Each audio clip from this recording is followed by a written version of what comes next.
So, continuing with our argument essay writing unit, we're talking today about counterclaim and how to write a really strong counterclaim and address the other side, which only makes your argument much stronger. So, there's three parts of your counterclaim.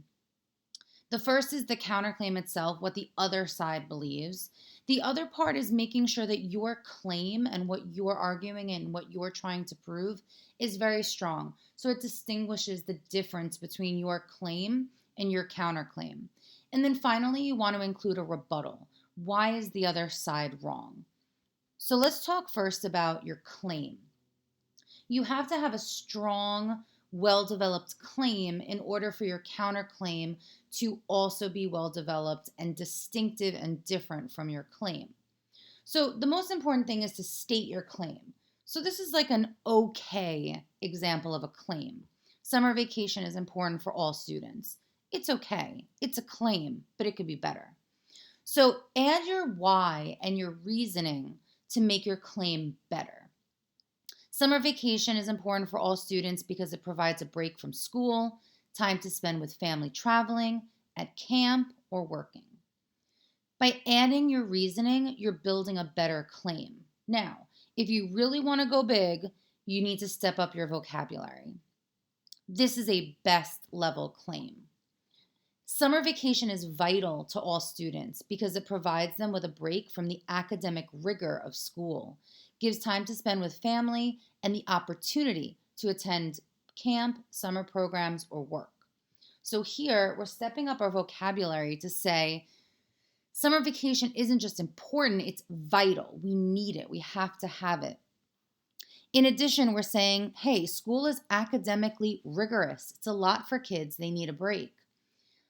And then lastly, we're including that it's not just fun to go to camp. It's not just fun to go travel with family or work. It's an opportunity. So this is something that's a opportunity for students to do something different, expand their learning and their understanding over the summer. So we have our claim. We're for summer vacations. Then, once we understand our claim, we can develop our counterclaim. Our counterclaim is the direct opposite of the claim.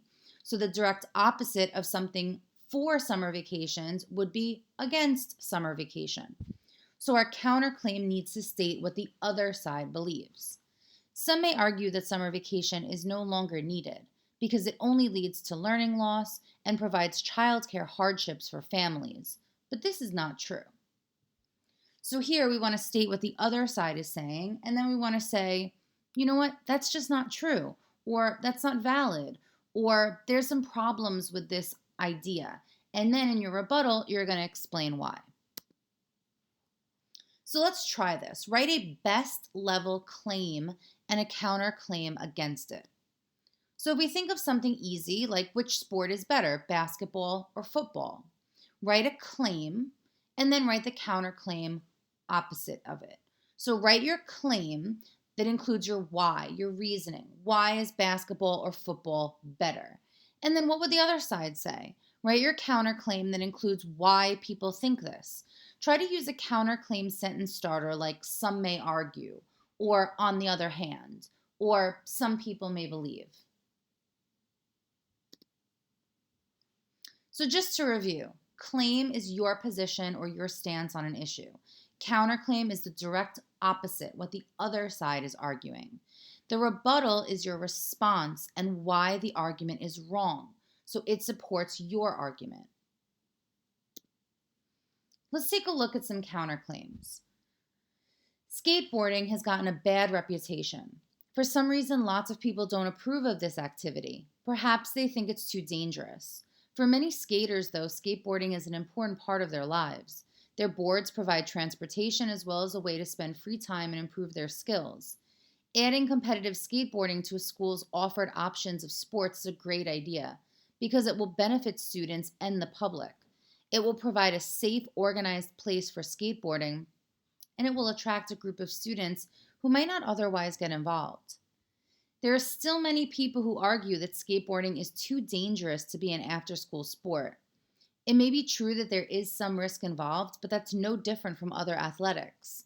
As included in Passage 1, more students are injured playing football than any other sport.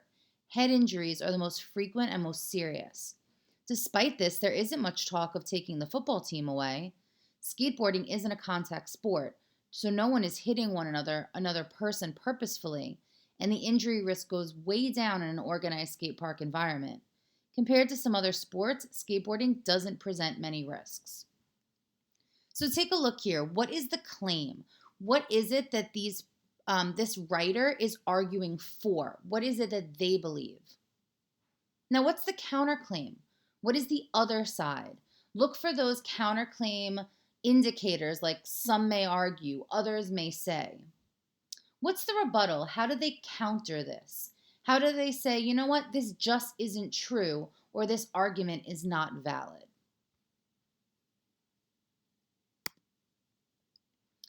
This is the language of counterclaim and rebuttal. You can use any of these sentence starters to indicate that you're opening your counterclaim to the reader.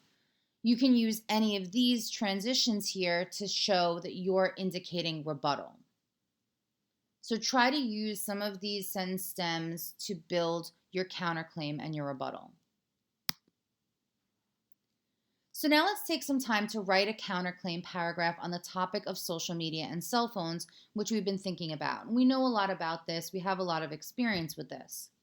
Imagine that your claim is that cell phones and social media are helping teens. Now address the counterclaim or the other side. What does the other side believe?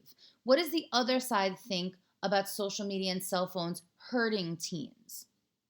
So first put in, what is the counterclaim? What does the other side say? Remember to use one of those sentence starters like some may argue or on the other hand. Now, what is your rebuttal? Why is this not true? Why is what they believe invalid? What evidence can you give to refute the counterclaim? Use what you know about social media and cell phones in teens. We know the other side is arguing that cell phones are bad, that social media is hurtful to teenagers. Why would that not be true? Think about some of the positive benefits that we've talked about before of cell phones and social media. I hope this is helpful. Make sure that you hand in your work when you're done.